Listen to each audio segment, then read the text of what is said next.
Une des questions qui peut se poser, c'est est-ce qu'on peut fêter Noël? Est-ce qu'on doit fêter Noël ou pas?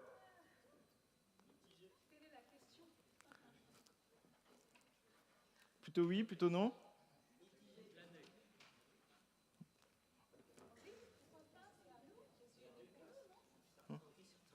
Et que dit la Bible? La Bible elle parle de la venue de Jésus quand même, et c'est ce qu'on va voir ensemble. Et c'est vrai que les chrétiens, historiquement, ont toujours fêté Pâques. Pâques, c'est la résurrection de Jésus, la mort et la résurrection de Jésus. Et c'est au IVe siècle qu'une date a été définie pour choisir le jour où on allait célébrer Noël. Et c'est l'empereur Constantin qui a décidé que ce serait le 25 décembre, le jour du solstice d'hiver, c'est-à-dire au moment où les jours commencent à se rallonger. Le 25 décembre, c'est sans doute pas la date exacte où Jésus est né. Alors, peut-on fêter Noël lorsqu'on est chrétien? Est-ce que c'est la date qui est le plus important? Est-ce que quelqu'un dont on ne saurait pas quand il est né, exactement la date, on ne fêterait jamais son anniversaire? Tant pis pour toi, tu n'as pas ton état civil. C'est un peu dommage quand même. C'est un peu comme si la personne n'existait pas finalement. Alors j'avais prévu de vous expliquer l'histoire de la fête des mères, mais je me suis dit, si je l'explique, vous ne la fêterez plus jamais. On va rester sur Noël, ça vous va? Que fêtons-nous à Noël? Nous commémorons un événement historique. Jésus, la naissance de Jésus, s'est inscrit dans le temps et dans l'histoire. Ce n'est pas juste une histoire pour les enfants, c'est dans l'histoire de l'humanité. À tel point qu'on a commencé à compter les dates, les années, à partir de la naissance de Jésus. Jésus est réellement né. Jésus a réellement vécu. C'est ce qu'on va voir. Noël, c'est annoncé par des anges envoyés de Dieu à toute l'humanité que maintenant, Jésus est venu. Noël a été annoncé par des anges en vue de célébrer la gloire de Dieu et de proclamer la paix à tous les hommes. Et Noël, c'est vraiment une bonne nouvelle. Une bonne nouvelle à vivre et à partager. Parce que Jésus est historique, il s'inscrit dans le temps et dans l'histoire. Jésus est annoncé, Jésus est glorieux, Jésus, c'est vraiment la vraie source de la joie. Et Jésus, c'est le Sauveur, et Jésus mérite d'être adoré. Et je vous propose de lire ça dans ce texte qui se trouve dans Luc au chapitre 2, si tu peux défiler en même temps que moi.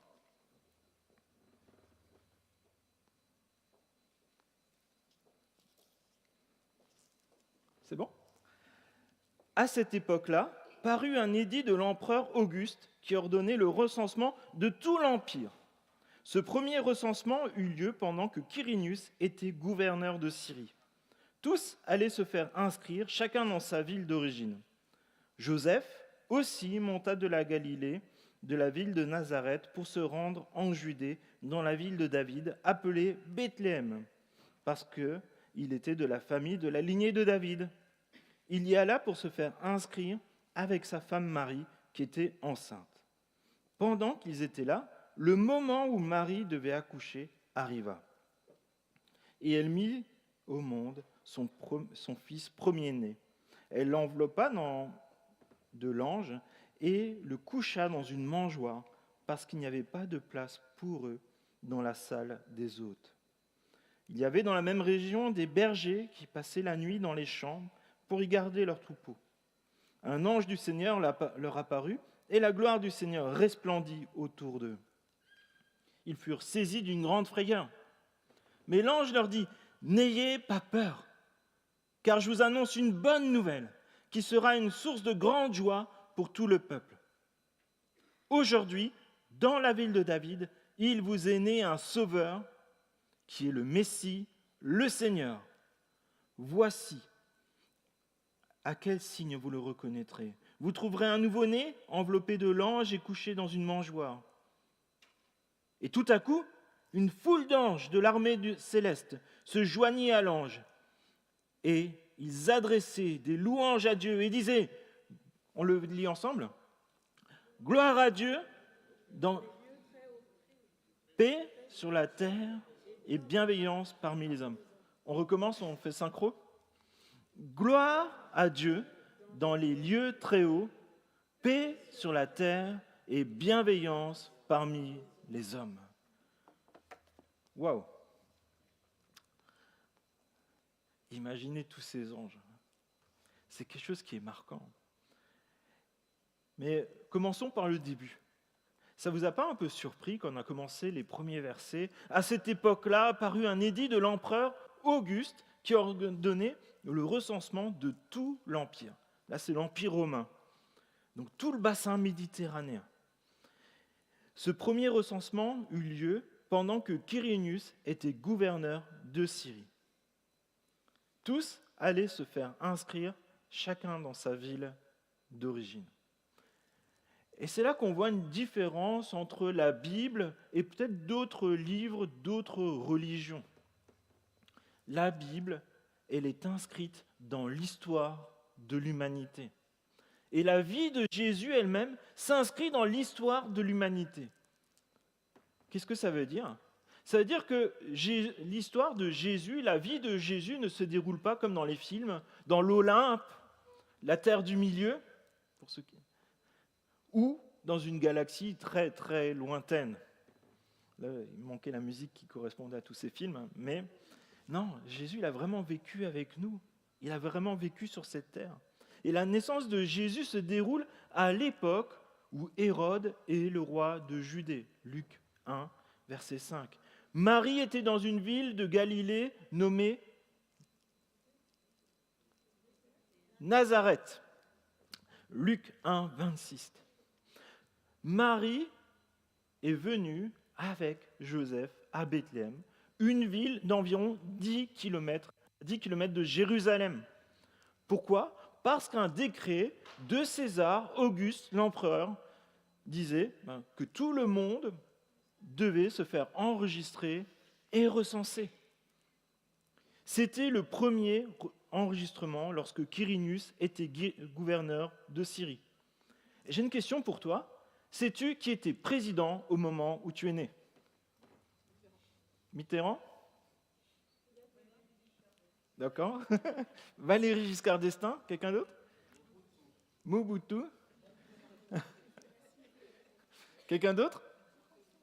Sarkozy? T'es né sous combien de présidents, toi? Alors, un peu plus compliqué, sais-tu qui était préfet du département dans lequel tu es né? Je dois avouer que moi, j'ai fait la recherche. Et je dois t'avouer que ce n'était pas facile. Je n'ai pas tout de suite trouvé le préfet de la période où je suis né, parce que j'ai vraiment cherché, et à un moment, je me suis posé la question si j'étais vraiment né à ce moment-là.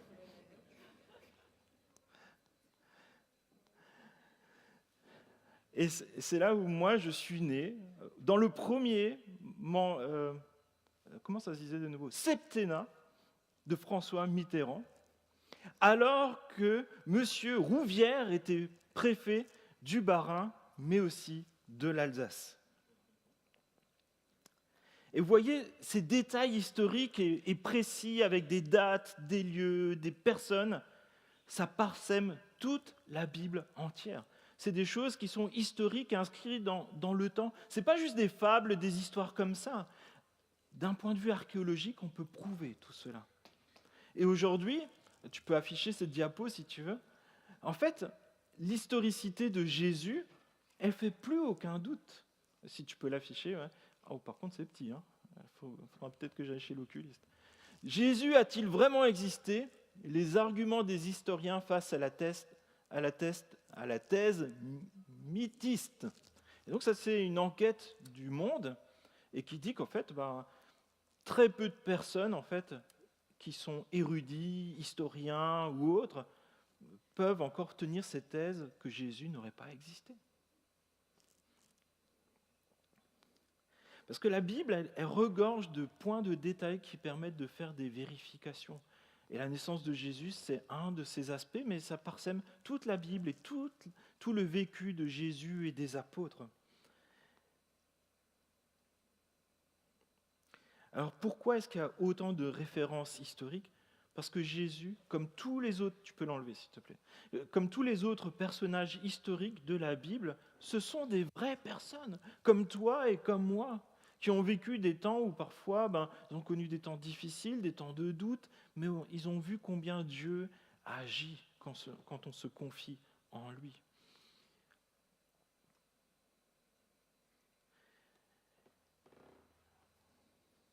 Et ce qui est pertinent en fait pour nous aujourd'hui, c'est la foi chrétienne. Si on commence à y enlever le fait que Jésus est réellement venu sur terre, si on commence à lui enlever que Jésus a réellement vécu une vie exemplaire, parfaite, sans péché, si on commence à lui enlever que Jésus est réellement mort sur la croix, si on commence à lui enlever que Jésus est réellement ressuscité, que faisons-nous ici ? On aime bien chanter des chants de Noël ?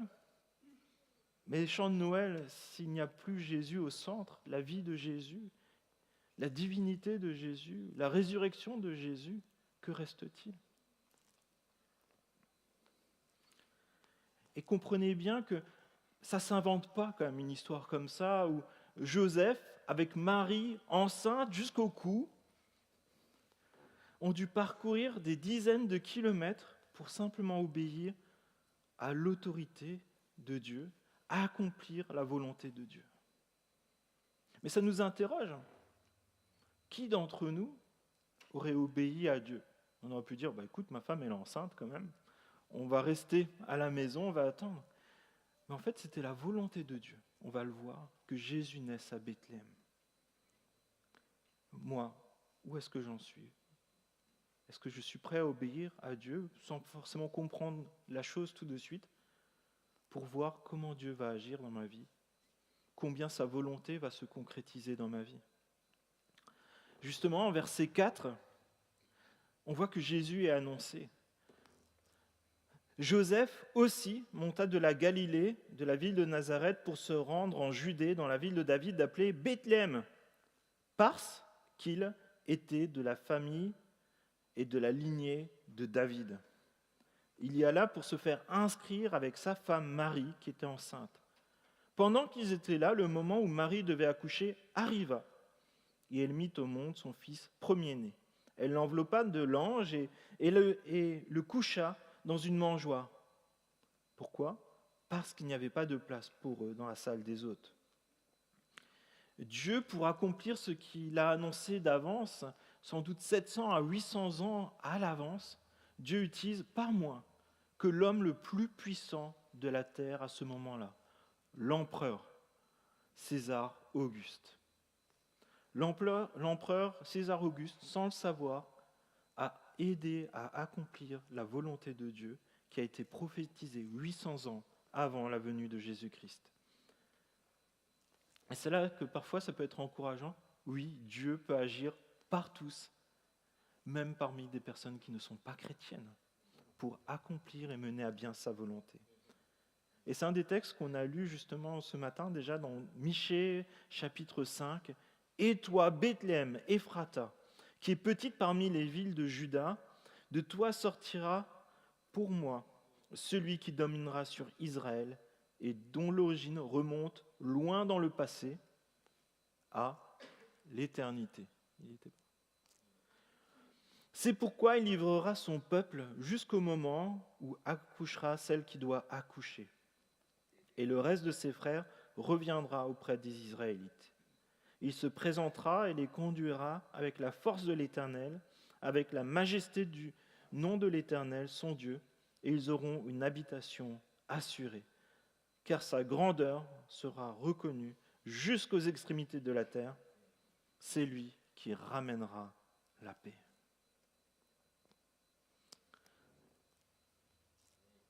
800 ans entre le moment où Dieu annonce quelque chose et le moment où il l'accomplit.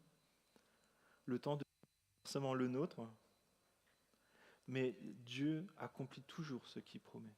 Alors peut-être on a tous rencontré des personnes qui nous ont promis beaucoup de choses, mais au moment où il fallait le faire, ils n'étaient plus là. Mais je peux t'assurer que Dieu, s'il annonce quelque chose, il le fera. Il sera avec toi. Et c'est une des raisons pour... On voit tout ce qui... Vous voyez, dans le fait de fêter Noël, finalement, on fait le lien entre tout ce qui était annoncé dans l'Ancien Testament et la venue de Jésus et toutes les promesses qui sont rattachées. Sans ce point-là, on arrive difficilement à tout rejoindre. Dieu annonce et accomplit ce qu'il promet. C'est pour ça que Jésus a été conçu miraculeusement par le Saint-Esprit. Pourquoi ? Afin que s'accomplisse cette promesse qu'on a déjà lue, faite à Ève. Vous vous souvenez ? La descendance de la femme écrasera la tête du serpent. Et ça veut dire que Jésus, c'est la descendance d'Ève. Et Jésus, au prix de douleur, de sacrifice et même de la mort, va tuer la mort, va tuer le péché, la guerre, la peur. Seul Jésus pouvait faire cela. Et cette promesse-là, on ne sait même pas encore la dater dans le temps. Et la naissance de Jésus implique vraiment qu'il y a un avant et qu'il y a un après. Une attente de toute l'humanité, en tout cas au moins du peuple juif, en la personne. La seule personne qui saura nous donner une espérance éternelle, infaillible. Jésus-Christ.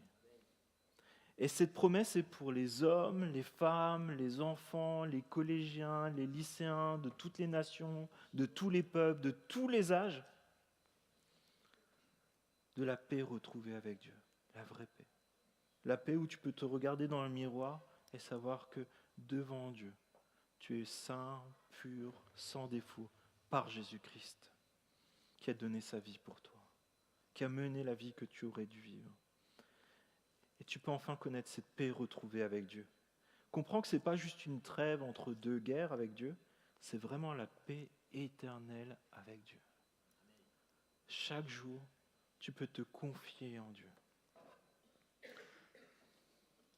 Et on peut se dire, Bethléem, ok, c'est une promesse de Dieu qui s'est accomplie, il fallait simplement que Marie accouche là-bas. Mais en fait, il y a une deuxième promesse qui est révélée à ce moment-là, c'est Joseph est de la descendance de David.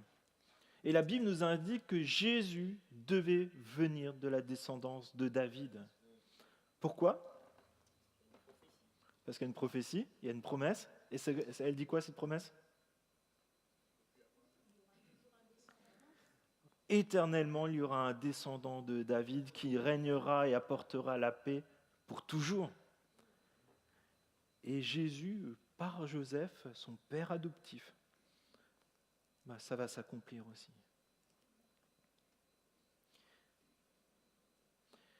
Et ce qui est fort, c'est que Dieu, il accomplit des grandes promesses, des choses puissantes. Un descendant de roi, une naissance miraculeuse. Mais Dieu, il ne vient pas avec un grand char, avec plein de choses autour. Non, il y a bien les anges après, mais non. C'est un bébé qui arrive, dans toute sa fragilité, et il est couché dans une mangeoire. Et des personnes vont venir à lui. Verset 8, on voit Jésus qui est glorieux. Il y avait dans la même région des bergers qui passaient la nuit dans les champs pour y garder leurs troupeaux. Un ange du Seigneur leur a apparu et la gloire du Seigneur resplendit autour d'eux. Ils furent saisis d'une grande frayeur. Et c'est là qu'on peut se dire, mais en fait, ok, Dieu s'incarne en Jésus, il vient dans le monde, il faut prévenir l'empereur, il faut prévenir le président, il faut prévenir les chefs religieux. Non ? Qu'est-ce qui se passe ? Ils vont chercher d'humbles bergers. Dieu se révèle à d'humbles bergers. Imaginez, vous faites peut-être une balade dans la forêt de Fontainebleau, ce soir en rentrant, en pleine nuit, et là un ange immense apparaît devant vous. Lumineux, glorieux, un messager de Dieu qui vient vous voir. Je pense que comme moi, peut-être vous seriez dépassé par ce qui est en train de se passer. En train de vous demander, mais qu'est-ce que Dieu me veut? Peut-être une bêtise. Et vous vous sentez dépassé. Vous êtes impressionné. Et la première réaction que vous pouvez avoir, c'est d'avoir peur. Et là, ils disent carrément une grande frayeur. Une grande frayeur, je pense que c'est pas juste « Oh !» Vous savez, comme quand on ouvre la porte et qu'il y a quelqu'un derrière. Non, là, je pense que c'est vraiment la peur. Oh. Tu sais qu'il y a quelque chose de grand qui se passe. Et ça nous interroge. Lorsque Dieu s'approche de nous et que nous constatons notre petitesse, toutes les fois où on a péché, c'est-à-dire qu'en fait, on ne peut pas tellement bien se regarder dans le miroir, en fait. Tout ça, c'est en horreur à Dieu et Dieu ne le supporte pas du tout. Et on comprend à ce moment-là qu'on ne peut pas se tenir devant Dieu et on ne peut même pas vraiment se tenir droit devant un représentant de Dieu. Et ça nous interroge en fait aujourd'hui. Est-ce que Jésus, c'est réellement mon sauveur? Est-ce qu'aujourd'hui, je suis resté ennemi de Dieu? Parce que si Jésus, ce n'est pas notre sauveur et notre roi, on reste ennemi de Dieu. Sans Jésus, nous sommes condamnés. Sans Jésus, aucun espoir. Mais avec Jésus, nous sommes réconciliés. Nous sommes rachetés. Nous sommes appelés enfants de Dieu, co-héritiers avec Christ. Ça change complètement la chose. Cela nous interroge. Aujourd'hui, où est-ce que j'en suis avec Dieu? Est-ce que je suis réellement réconcilié avec Dieu? Est-ce que je dis juste les bonnes phrases qui donnent l'air d'être chrétien? Ou est-ce que Jésus, c'est vraiment mon sauveur, mon Seigneur, celui qui est le boss de ma vie, celui par qui je vis, celui par qui je prends mes décisions à chaque instant? Est-ce que je respecte réellement Dieu? Quand il me parle, est-ce que je dis oui, ton serviteur est là, parle? Ta servante. Quelle autorité Dieu a-t-il réellement dans ma vie quand il m'envoie des messagers? Ça ne sera peut-être pas toujours des anges glorieux, ça ferait peut-être un peu peur. Mais qu'est-ce que je fais quand Dieu me parle et que je sais, là c'est pour moi? Verset 10. Nous avons besoin de constater notre besoin de Dieu. Et ça nous permet d'accueillir de la bonne manière la bonne nouvelle de Jésus. Verset 10. Mais l'ange leur dit, n'ayez pas peur. N'ayez pas peur. Car je vous annonce une bonne nouvelle qui sera une source de grande joie pour tout le peuple. Mon ami, n'aie pas peur. Dieu a une très bonne nouvelle pour toi. Il est temps. Il est encore temps. La venue de Jésus, c'est vraiment la source d'une grande joie en opposition à une grande frayeur, des peurs, un avenir que tu ne peux pas maîtriser. Mais avec tout ce qu'on vient de voir déjà, tu peux savoir que Dieu, lui, il va t'amener à bon port. Que ça ne sera pas toujours facile. Tu connaîtras peut-être des temps de peur, mais tu connaîtras la grande joie qui vient de Dieu lui-même, de savoir que tu lui appartiens et que ton avenir est assuré. Peu importe ce qui va se passer autour de toi, Dieu veille sur toi. Et tu vas voir qu'au moment où tu prends cette décision, les grandes frayeurs que tu peux avoir dans ta vie vont laisser place à une grande joie, même si les circonstances n'ont pas changé. Le désespoir va laisser place à de l'espoir. La mort va laisser place à la vie. La honte va laisser place à la gloire de Dieu. La faiblesse, qui est réelle, va laisser place à la puissance de Dieu. Dieu, au moment où on est le plus faible, le moment où on dit « j'y arrive pas par moi-même », c'est là qu'il se manifeste avec le plus de puissance dans nos vies, dans notre Église. Mais pour cela, il faut être prêt à simplement constater qu'on a besoin de Dieu et que même si on ne peut pas faire grand-chose, on compte sur lui. Et c'est ça la bonne nouvelle de Noël, la bonne nouvelle de Jésus qui vient à notre rencontre, tout simplement. Cette bonne nouvelle s'adresse à chacun d'entre nous parce qu'il y a un aujourd'hui. Elle est pour toi et pour moi aujourd'hui. Ce n'est pas seulement il y a 2000 ans. À chaque fois qu'on se rappelle de ces choses-là, ces vérités-là, on se les proclame à nous-mêmes.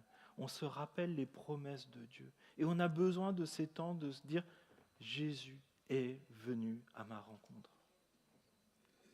Verset 11. Aujourd'hui, dans la ville de David, il vous est né un sauveur qui est le Messie, le Seigneur. Voici à quel signe vous le reconnaîtrez. Vous trouverez un nouveau-né enveloppé de langes et couché dans une mangeoire. Et là, il y a 3 affirmations qui sont fortes. Jésus est le Seigneur. Le Sauveur, c'est-à-dire celui qui est le seul à pouvoir nous sortir de la boue du péché où on est en train de mourir à nous-mêmes, mourir dans les péchés, dans le fait d'être loin de Dieu, loin de la lumière, dans le froid, dans l'hostilité, dans la peur. Le Messie, c'est-à-dire celui qui est oint, celui qui est envoyé, celui qui est attendu depuis des siècles et des siècles. Et le Seigneur, c'est celui qui est mon chef, mon roi, celui à qui je dois obéissance. Et Jésus, il a ces 3 attributs dans la vie d'un chrétien.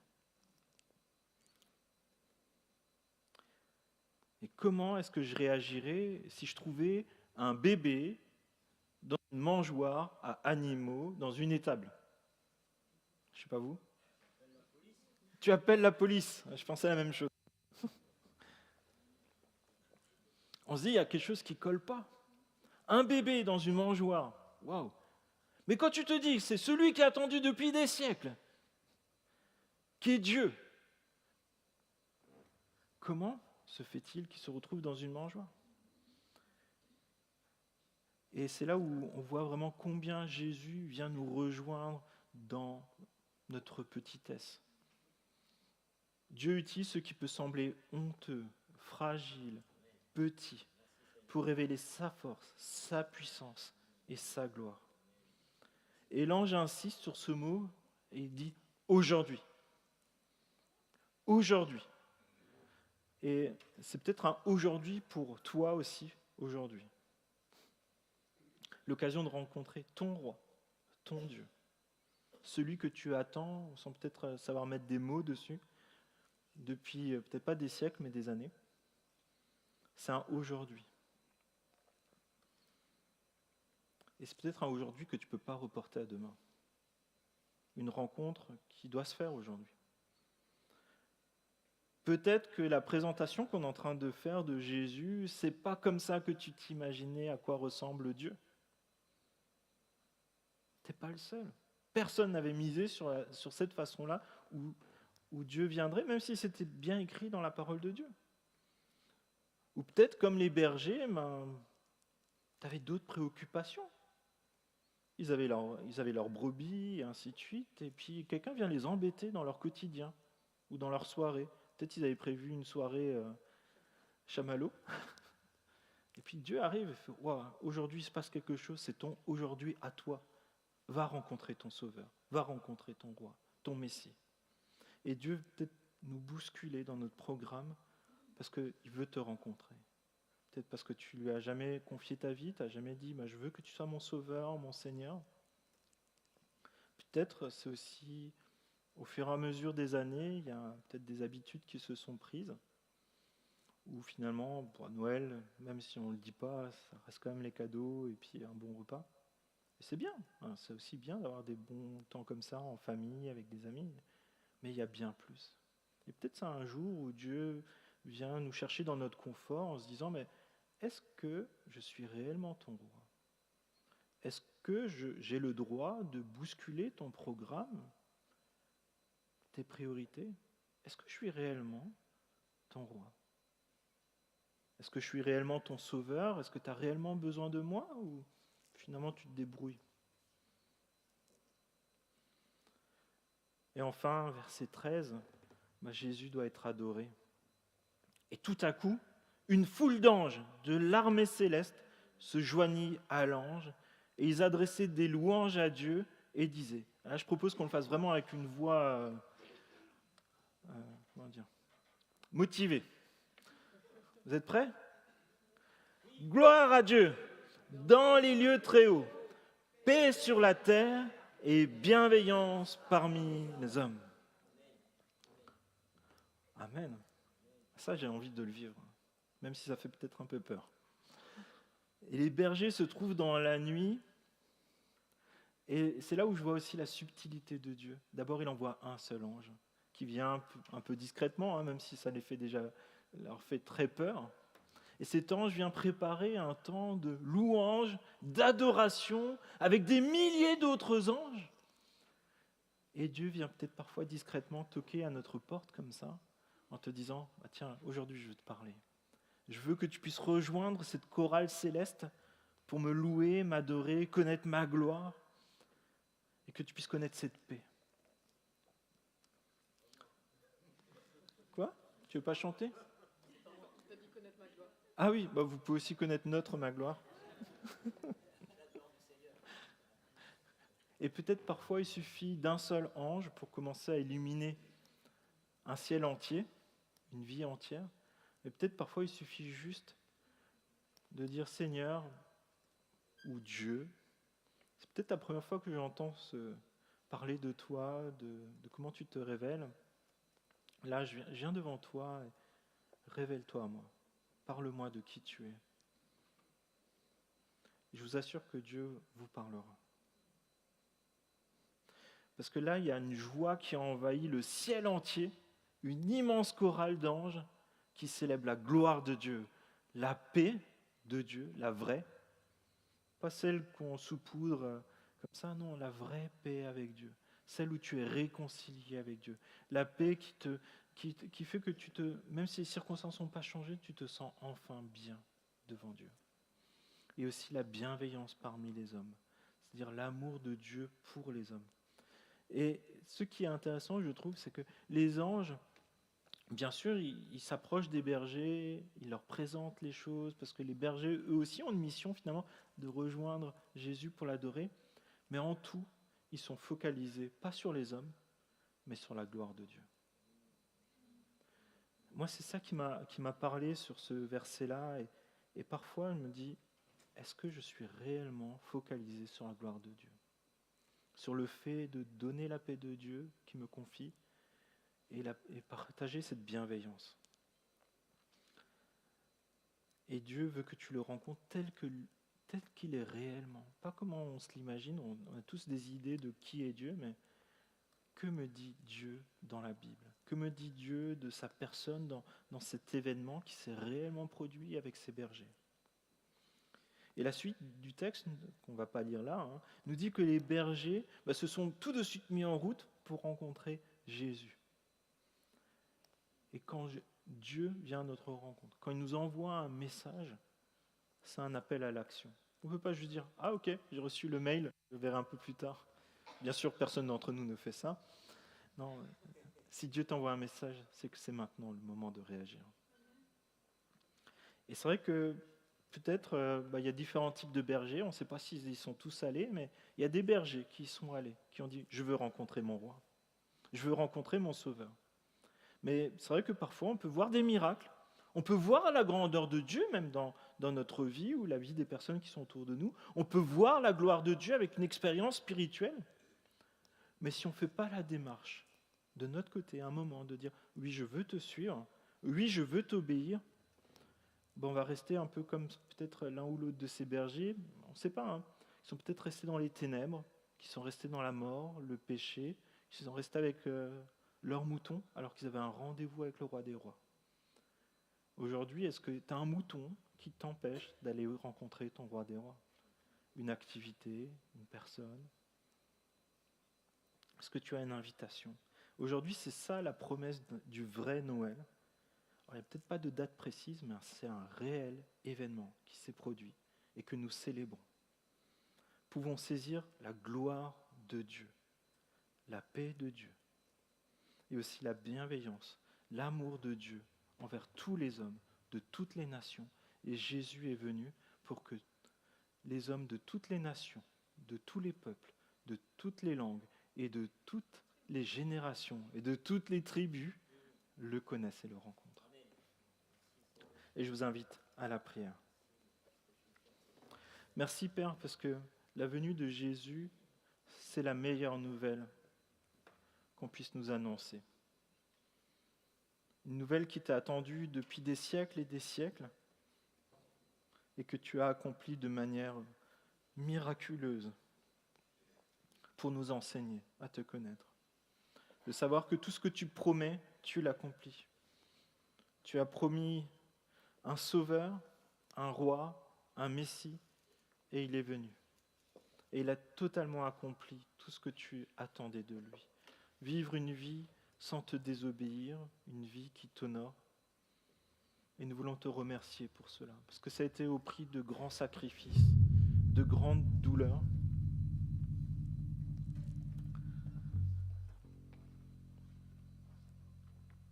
Et tu es venu humblement comme un enfant, comme un bébé,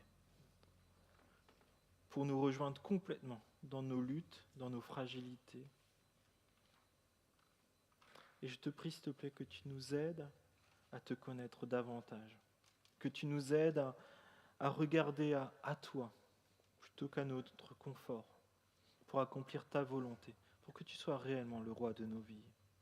Je te prie, s'il te plaît, aussi pour que les fois où tu nous parles, que nous sachions entendre et agir comme tu l'entends. Je te prie, s'il te plaît, vraiment que nous puissions connaître un temps de réveil spirituel, un temps où tu nous interpelles sur ce qui a réellement de la valeur à tes yeux. Et que ce temps de Noël, ce temps de l'attente aussi, qui nous rappelle que tu reviens, ça puisse vraiment être des temps où nous sachions regarder à toi sur ce qui est important, sur ce qui est essentiel, sur ce qui va porter du fruit pour l'éternité. Et je te prie pour nos amis, nos voisins, nos familles qui ne te connaissent pas. Je te prie, s'il te plaît, qu'ils puissent aussi avoir part à cette joie, à cette paix que tu donnes, et que nous puissions, toute proportion gardée, être aussi ces messagers qui partagent une très très bonne nouvelle, Seigneur.